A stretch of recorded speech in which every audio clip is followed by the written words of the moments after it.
Hi there, welcome to Paint the Kitchen Red. I'm Nina and I'll be showing you how to make one of my favorite Thai curries in the Instant Pot.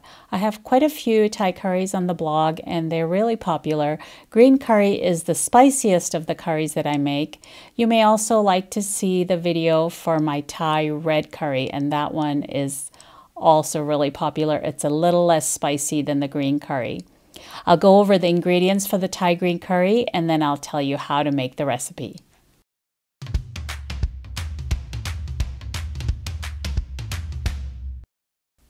Here are the ingredients you'll need for the Thai green curry. 3 tablespoons of Thai green curry paste. It's really important that you use the right brand. I'm not a big fan of the brand that's commonly available at most grocery stores. I get it at an Asian store or on Amazon. I like Maesri or Mayploy brands. I'll link to them in the recipe notes. 14-ounce can of coconut milk. I like the brand Aroy D or Chowko. Again, the brand that you use really matters in order to get a really great tasting green curry.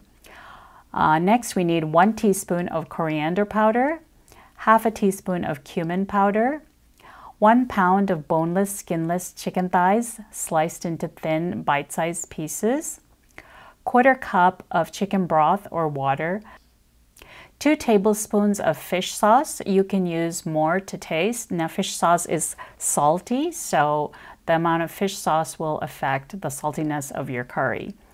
1 tablespoon of brown sugar, 1 tablespoon of lime juice, half a cup of cubed onions or sliced onions, 2 cups of vegetables. You can use any vegetables that you like, including bell peppers, green beans, zucchini. The choices are endless.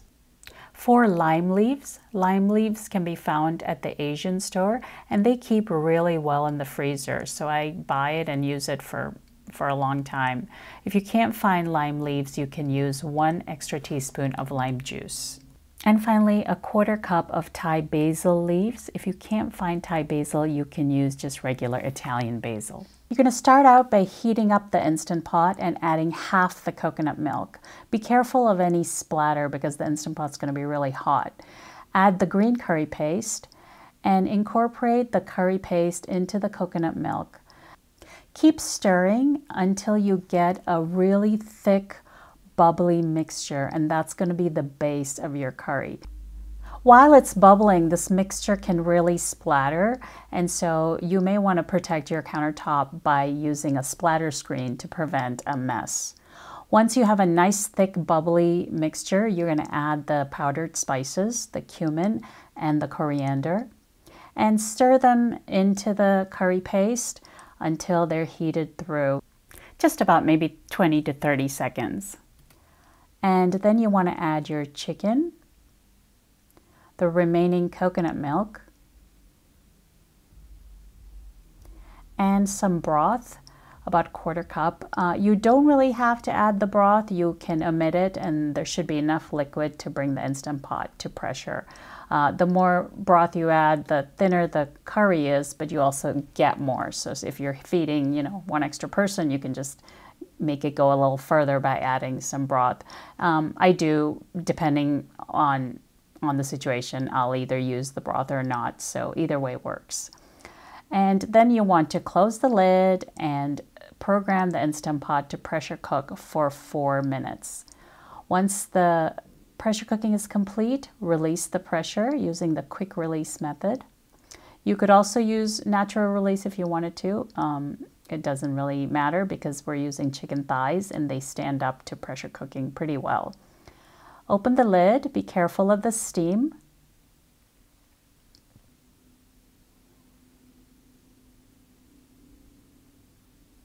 And now we're going to add the fish sauce, lime juice, brown sugar,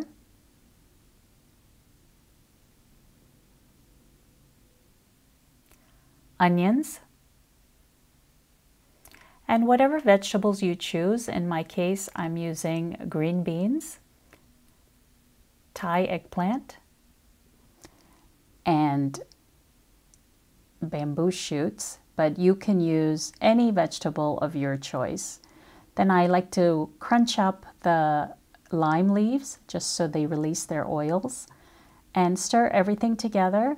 And we're going to cook all this on saute mode until the vegetables are cooked through. And that can take anywhere from 3 to 5 minutes depending on how well done you want your vegetables to be or if you want them crisp. And once the vegetables are cooked to your liking, you're going to add the final touch to the green curry, which is the Thai basil. And that's it. You have a delicious green curry that I like to serve over jasmine rice. It's my favorite kind of rice with Thai curry. I hope you enjoy the recipe. Thank you for watching, and I'll see you next time.